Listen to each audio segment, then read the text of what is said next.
इयत्ता तिसरी परिसर अभ्यास धडा 15वा आपले शरीर। सांगा पाहू तुमची मित्रमंडळी काय करत आहेत। तर या ठिकाणी चित्र दिलेले आहेत। चित्रामध्ये सैनिक कवायत करत आहेत, ट्रॅफिक पोलीस, मुलगी आहे ती टोपी घालत आहे, पुढे मुलगा मैदानावर फुटबॉल खेळत आहे आणि सिस्टर दवाखान्यामध्ये सुई इंजेक्शन देत आहे आणि पुढच्या चित्रामध्ये कंडक्टर दाखवलेला आहे। तर अशा पद्धतीने हे चित्र आहेत। तर या चित्रामध्ये शरीराचे कोणकोणते भाग ते वापरत आहेत, ते जे काही कार्य करत आहेत ते कार्य करताना शरीराचे कोणकोणते भाग ते वापरत आहेत। आता पहिल्या चित्रामध्ये तो हात सलामी देत आहे, सल्यूट करत आहे, म्हणजे तो हाताचा वापर करत आहे।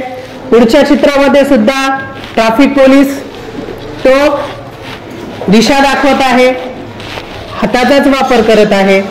पुढे टोपी घालण्यासाठी सुद्धा हाताचा वापर करत आहे आणि फुटबॉल खेळण्यासाठी पायाचा उपयोग होतो आणि इंजेक्शन देण्यासाठी सुद्धा हाताचा वापर होतो। आणि पुढे कंडक्टर आहे, तो बस मध्ये थांबलेला आहे, या ठिकाणी सुद्धा हाताचा उपयोग होतो। तर हे शरीराचे भाग वापरत आहेत। सांगा पाहू शरीराचे भाग ओळखा। कपाळ, गाल, नाक आणि कान, पोट आणि छाती, दंड, मनगट आणि तळहात, मांडी, गुडघे आणि पाऊल। शेजारच्या चित्रावरून शरीराचे मुख्य भाग कोणते ते सांगता येईल का। आता शेजारी आपल्याला चित्र दिलेलं आहे, त्या चित्रामध्ये आपल्याला सर्व भाग सांगता येतील। कपाळ, गाल, नाक आणि कान कोठे आहे ते आपल्याला सांगता येईल। पोट आणि छाती हे भाग कोठे आहेत ते पण आपल्याला सांगता येतील। दंड, मनगट आणि तळहात, मांडी, गुडघे आणि पाऊल हे आपल्याला या चित्रामध्ये शेजारच्या चित्रावरून शरीराचे मुख्य भाग आपल्याला सांगता येतात। शरीराची रचना। आता आपल्या शरीराची रचना कशी आहे, कशी केलेली आहे ती पाहूया। डोके, धड, हात आणि पाय हे शरीराचे मुख्य भाग होत। शरीराचे मुख्य भाग आहेत डोके, धड, हात आणि पाय। डोके, हात आणि पाय धडाला जोडलेले आहेत। डोके, हात आणि पाय कशाला जोडलेले आहेत, धडाला जोडलेले असतात। डोके, डोक्यावर केस असतात, कपाळाखाली 2 डोळे असतात। आपल्या डोक्यावर केस आहेत, कपाळ आहे, कपाळाच्या खाली 2 डोळे आहेत, भुवया आणि पापण्या असतात। भुवया आणि पापण्या डोळ्याच्या वर आहेत। 2 बाजूंना 2 कान असतात, 2 बाजूंना 2 कान असतात। समोरच्या बाजूला नाक असते, नाकाखाली तोंड असते, तोंडाखाली हनुवटी असते, ह्याला हनुवटी म्हणतात। डोके आणि धड यांना जोडणारा शरीराचा भाग म्हणजे मान होय। डोके आणि धड यांना जोडणारा शरीराचा भाग म्हणजेच मान होय। मानेच्या पुढच्या भागास गळा म्हणतात। हा पाठीमागे मान आणि पुढचा भाग जो आहे तो आहे त्याला काय म्हणतात, गळा। धड चित्रात पहा, मान आणि पाठ, छाती, पोट आणि गळा. धड, छाती, पोट आणि पाठ मिळून धड बनते. छाती, पोट आणि पाठ मिळून धड बनते. धडाला हात जोडलेला असतो. धडाला हात जोडलेला असतो त्या भागाला खांदा म्हणतात. त्या भागाला काय म्हणायचं? खांदा. धडाला पाय जोडलेला असतो त्या भागाला खुबा म्हणतात. धडाला पाय जोडलेला असतो त्या भागाला खुबा असे म्हणतात. पुढे हात. हाताचे भाग चित्रात दाखवलेले आहेत. दंड, कोपर, अग्रबाहू, याला अग्रबाहू म्हणतात, मनगट आणि तळहात आणि बोटे. हात, दंड, अग्रबाहू आणि पंजा असे हाताचे 3 भाग पडतात. हाताचे 3 भाग पडतात. दंड, अग्रबाहू आणि पंजा. अग्रबाहू म्हणजे कोपरापासून मनगटापर्यंतचा भाग. अग्रबाहू म्हणजे काय? कोपरापासून मनगटापर्यंतचा जो भाग आहे त्याला अग्रबाहू असे म्हणतात. हाताची बोटे पंजाचा भाग असे असतात. दंड आणि अग्रबाहू जोडणारा भाग म्हणजे कोपर. दंड आणि अग्रबाहू जोडणारा भाग तो कोणता आहे? कोपर. अग्रबाहू आणि पंजा जोडणारा भाग म्हणजे मनगट. अग्रबाहू आणि पंजा यांना जोडणारा जो भाग आहे तो आहे मनगट. पुढे आहे पाय. पायाचे भाग पहा. मांडी, गुडघा, तंगडी, याला तंगडी म्हणतात. गोटा, पाऊल आणि बोटे. पाय, मांडी, तंगडी आणि पाऊल असे पायाचे 3 भाग पडतात. पायाचे 3 भाग पडतात. मांडी, तंगडी आणि पाऊल. तंगडी म्हणजे गुडघ्यापासून घोट्यापर्यंतचा भाग. तंगडी कोणता भाग असतो? गुडघ्यापासून घोट्यापर्यंतचा भाग. पायाची बोटे पावलाचा भाग असतात. मांडी आणि तंगडी जोडणारा भाग म्हणजे गुडघा. तंगडी आणि पाऊल जोडणारा भाग म्हणजे घोटा. नवा शब्द शिका. अवयव. अवयव म्हणजे काय? ठराविक कामासाठी वापरला जाणारा शरीराचा भाग. अवयवाला इंद्रिय असेही म्हणतात. चालण्यासाठी पाय वापरले जातात म्हणून पाय आपले अवयव आहेत. ऐकण्यासाठी कान वापरले जातात म्हणून कान आपले अवयव आहेत. आता बाह्य अवयव. शरीराच्या बाहेरच्या बाजूस असणारे अवयव त्याला बाह्य अवयव असे म्हणतात. बाह्य अवयवांना बाह्य इंद्रिय असेही म्हणतात. कान, नाक, हात, पाय हे आपले अवयव आहेत. ते शरीराच्या बाहेरच्या बाजूस आहेत म्हणून ते बाह्य अवयव आहेत. सांगा पाहू, गुडघ्यात पाय न वाकवता कसे चालाल?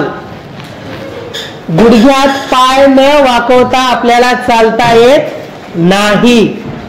चालायचं असेल तर गुडघ्यात आपल्याला पाय वाकवायलाच पाहिजे. आता गुडघ्यात पाय न वाकवता चालायचे म्हणजे आपल्याला काय करावं लागेल? उड्या मारावी लागेल. पण तसं नाही चालता येत. कोपर न वाकवता केस कसे विंचराल? कोपर न वाकवता केस विंचरता येत नाहीत. शरीराची हालचाल. विठी दांडूच्या खेळातील दांडू घ्या, तो वाकवायचा प्रयत्न करा. दांडू वाकतो का? नाही. का वाकत नाही? समजा आपले हात पायही वाकले नसते तर आपल्याला हालचाल करता आली असती का? नाही. आपले काही अवयव वागतात त्यामुळे आपण हालचाल करू शकतो. आपले काही अवयव वागतात त्यामुळे आपण हालचाल करू शकतो. शरीराचे कोणकोणते अवयव वागतात? आता शरीराचे कोणकोणते अवयव वागतात?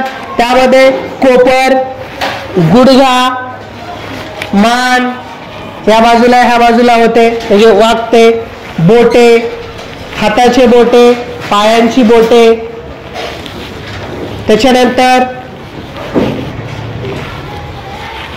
मनगट, तर हे भाग वागतात.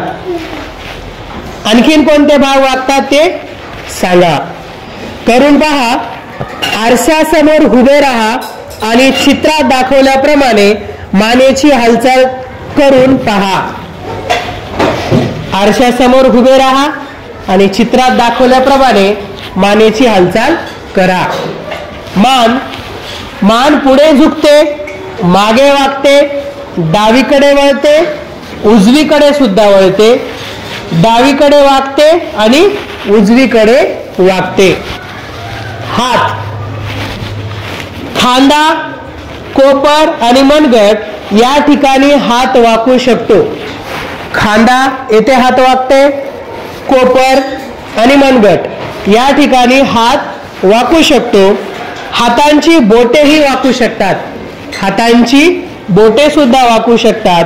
त्यामुळे हातांची मूठ तयार होते. हाताने आपण खूप कामे करू शकतो. हाताने तुम्ही लिहिता, वस्तू उचलता आणि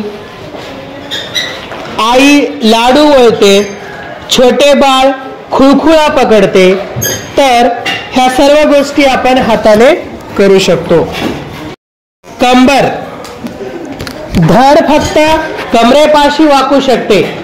धड फक्त कमरेपाशी वाकू शकते. म्हणूनच आपल्याला खाली वाकता येते. त्यामुळे आपली बरीच कामे सोपी होतात. खाली पडलेली वस्तू उचलता येते. बुटांचे बंद बांधता येतात. खेळताना अडचण येत नाही. पाय, खुबा, गुडघा आणि घोटा या ठिकाणी पाय वाकू शकतो. पायांची बोटेही वाकू शकतात, पण हातांच्या बोटा इतकी वाकत नाहीत. हातांच्या बोटा इतकी पायांची बोटे वाकू शकत नाही किंवा वाकत नाहीत. पायांनीही आपण काही कामे करू शकतो. पायांमुळे आपण उभे राहतो, चालतो आणि पळतो, जिन्यावरून चढतो किंवा उतरतो, उड्या मारतो, काही यंत्रेही चालवतो. एक काम अनेक पद्धती करून पहा. एके दिवशी तोंडाने अजिबात बोलायचे नाही असे तुम्ही ठरवलेत. एके दिवशी बोलायचेच नाही असे ठरवलेत. त्यामुळे समोरच्या व्यक्तीला खुणा करूनच सांगायचे आहे. आता तोंडाने बोलायचेच नाही म्हटल्यावर आपल्याला खुणा करूनच सांगायचे आहे.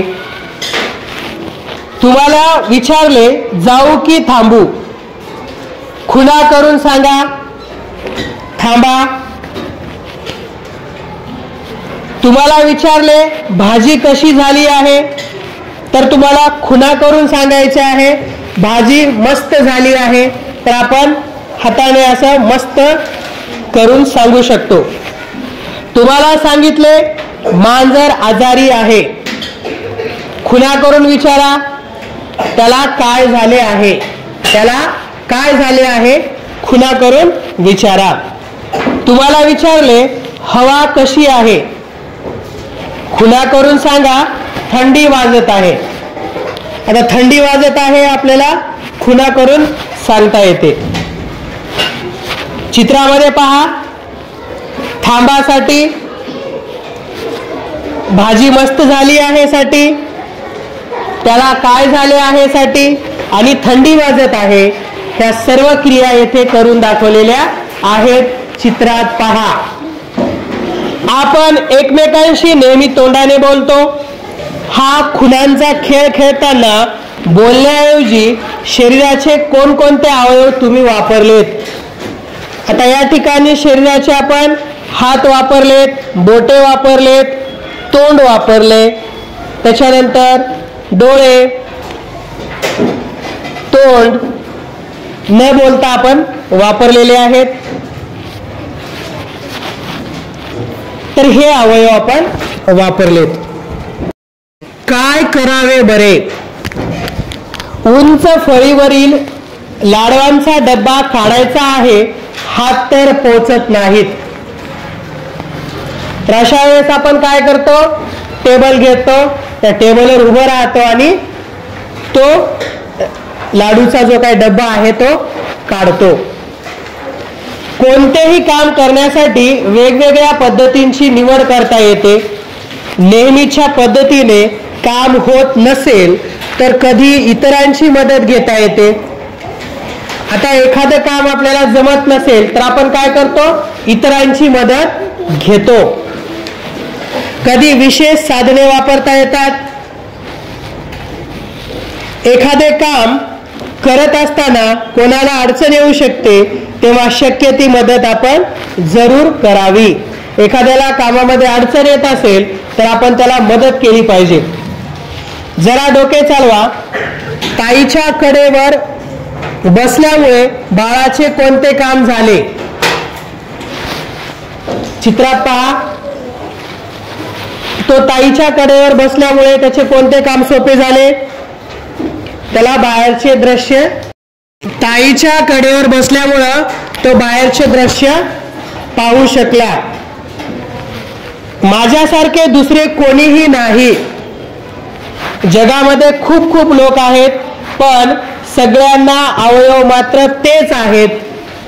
तरीही एका व्यक्तीसारखी दुसरी व्यक्ती दिसत नाही. कारण प्रत्येकाच्या शरीराची ठेवण निरनिराळी असते. उंची, जाडी, केसांची ठेवण, चेहरेपट्टी निरनिराळी असते. संपूर्ण जगात तुमच्यासारखे तुम्हीच दिसता हे माहित होते का तुम्हाला? नाही. तर तुमच्यासारखे तुम्हीच आहात. माहित आहे का तुम्हाला? कधी कधी जुळ्या बहिणी किंवा जुळे भाऊ अगदी एकसारखे दिसतात. जुळे भाऊ किंवा जुळे बहिणी अगदी एकसारखे दिसतात, पण त्यांच्यातही थोडासा फरक असतोच. अशा पद्धतीने हा धडा संपतो. आपण काय शिकलो? डोके, धड, हात व पाय हे शरीराचे मुख्य भाग आहेत. छाती, पोट आणि पाठ मिळून धड बनते. डोके, हात व पाय धडाला जोडलेले असतात, हे आपण पाहिलो. डोके आणि धड जोडणारा शरीराचा भाग म्हणजे मान होय. हात खांद्याच्या ठिकाणी तर पाय खुब्या धडाला जोडलेले असतात. शरीर विशिष्ट ठिकाणी वाकू शकते, म्हणून आपण हालचाली करू शकतो. मान, हात, पाय आणि कंबर यांच्या मदतीने शरीराच्या हालचाली आपण करतो. हे नेहमी लक्षात ठेवा. आपण सर्व कामे शरीराच्या मदतीने करतो. आपणच आपल्या शरीराची काळजी घ्यायला हवी. या धड्याचे वाचन करा.